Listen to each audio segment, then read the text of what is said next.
شب قدر کی خاص عبادات، کیا لیلۃ القدر میں کوئی خاص عبادت منقول ہے؟ مثلا نفل کی 1 رکعت میں سورہ فاتحہ کے بعد سورۃ القدر اور پھر سورہ اخلاص 50 مرتبہ پڑھنا، اور اس طرح 10 یا 20 رکعت پڑھنا، کیا یہ ثابت ہے؟ ہدایت اللہ کشمیر: بالکل ثابت نہیں ہے، بلکہ یہ عمل بدعت ہے۔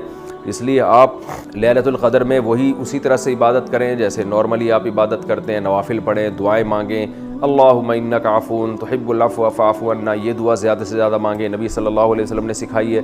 تو یہ اسی طرح بس دعا، تلاوت، ذکر، استغفار، تسبیحات جیسے نارمل عبادت کا طریقہ ہے، لیلۃ القدر میں بھی اسی طرح عبادت کرنی چاہیے۔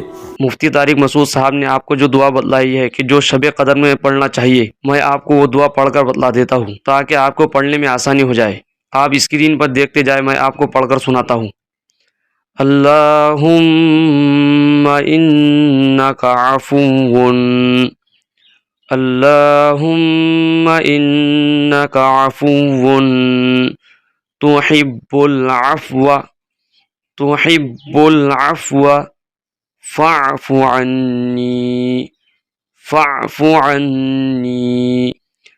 اللہم انک عفو تحب العفو فاعف عنی۔